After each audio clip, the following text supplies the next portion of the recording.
Today's episode is brought to you by Mazars. SoundCartel.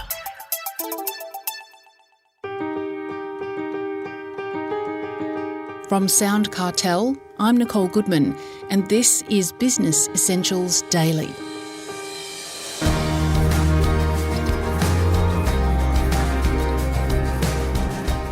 If your customers don't rave about you, it could be that you've not given them a positive or memorable experience. Most companies are largely all the same and provide pretty standard customer service. At least that's entrepreneur Roy Osing's take. Roy has 4 decades of leadership experience and is former president of leading Canadian communications and technology company TELUS. Roy believes that when someone buys from you, you should ask, what will they remember about you? The answer is likely not so much the product or service, but the way you made them feel. Roy explains to Chris Ashmore. You know it's going to be hard to differentiate yourself if everybody's supplying products. Features and benefits tend to be pretty much the same, notwithstanding the advertising testimonials that come in, they are. And so you get all this competition, puts pressure on prices, okay? So it's really hard to be successful in a product flogging world because it's very price sensitive and you have low margins. And basically, I say stuff like a product-led strategy puts a straitjacket on profit margins. It really does. Okay, customers love it because the prices are low. Okay, but when your margins suck, the business isn't really going to prosper. So, yeah, it's a tough go unless you have scale and scope economies, which few organizations have. And so I'm not a fan of product flogging kinds of strategies. So the focus should therefore be away from the product and on the customer, him or herself. Is that right? Yeah, it's what goes on around the product. And I look at the product as kind of like a nucleus. Okay, you have to have a product, but it's not going to necessarily make you successful. It's what you do and build around that product feature or that product core in order to create some sort of loyalty from your customer base. How do you go about creating customer loyalty? Well, interesting. It occurred to me many, many years ago that I came from a data world and an internet world where we were delivering internet service, etc. And it occurred to me I'm not in the internet business. I need to be in the experience creation business. Okay, so if you thought about your business as one of creating experiences around the core products that you create and you provide, then I think you're on the right track.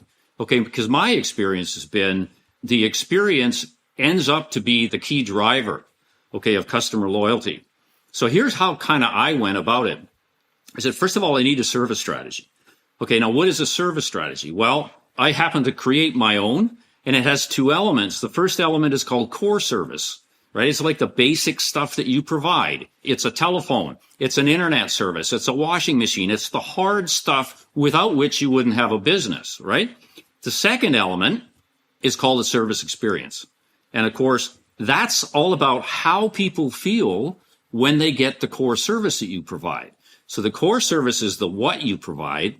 The service experience is how they feel when they get it. It's that second piece that's actually the genesis and the source of loyalty. People expect your core service to work. Like they're not really thrilled when in fact the internet service is up. They just sort of expect it to be up 24/7. Interestingly, though, when it's not up, it's actually a dissatisfier, and they tell everybody how crummy you are. All right. So if you're not providing core service 24/7, 365, then you're not even in the game to earn loyalty. So you have to get that piece right, but you can't stop there. And most organizations, as we just talked about, stop at the product. You need to wrap the experience around that, provide dazzling, memorable, astonishing moments for customers. Those are the source of loyalty because they're emotional. And so, I used to say things like, look, our objective is to take their breath away. Memorable moments are about that euphoria, okay, when a customer is so surprised and so taken by what you've done, they will never leave you. And oh, by the way, Chris, they pay you more money for that. Well then, how do you create those dazzling, astonishing moments that take the customer's breath away, Roy? Yeah, I know. This is a tough one. And by the way, just so everybody knows, there is no silver bullet here. There is no formula here.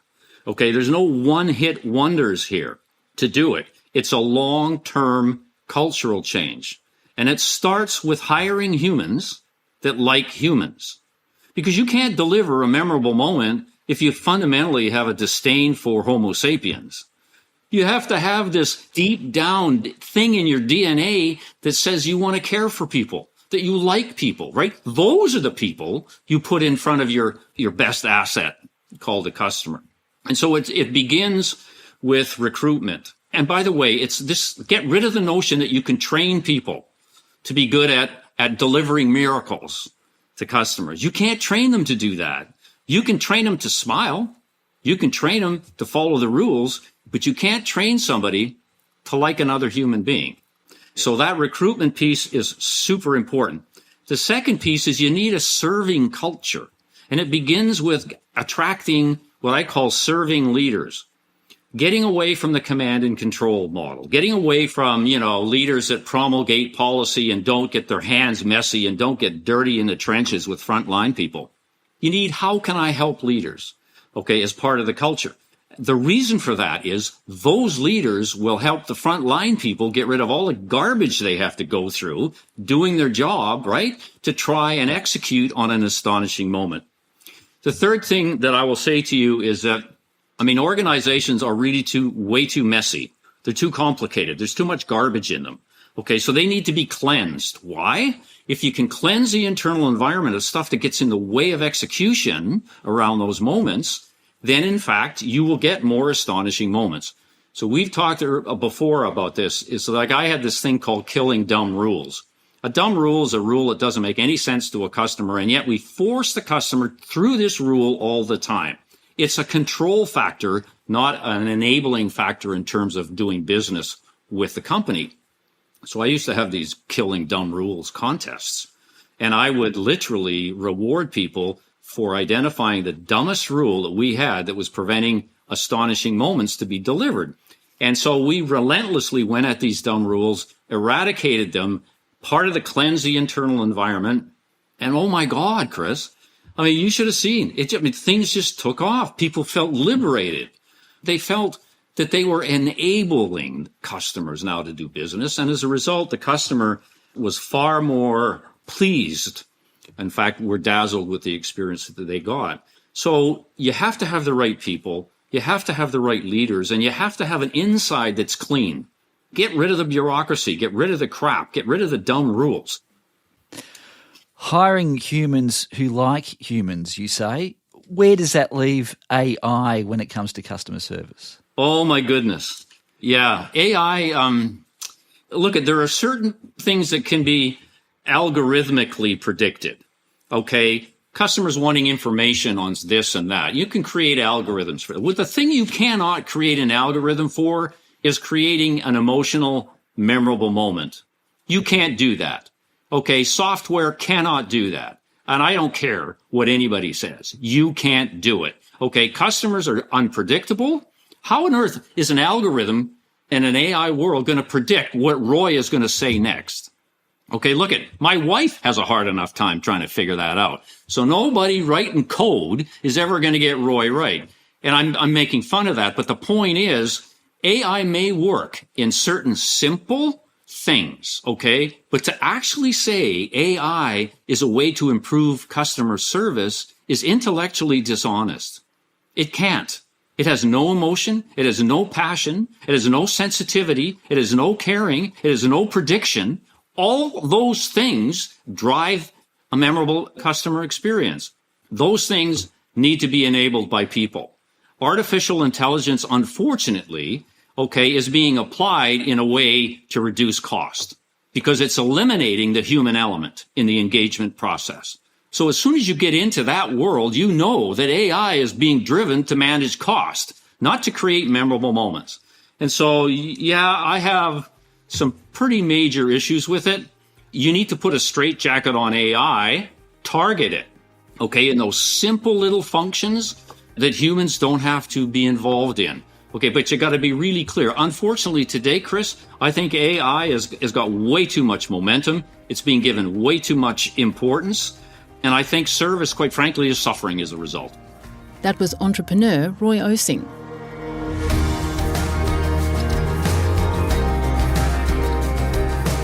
This episode of Business Essentials Daily is produced by the team at SoundCartel. Thanks for listening. I'm Nicole Goodman.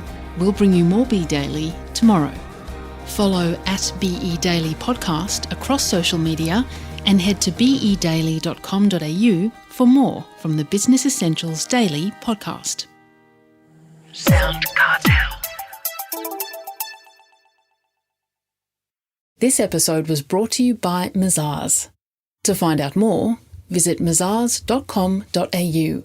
That's mazars.com.au.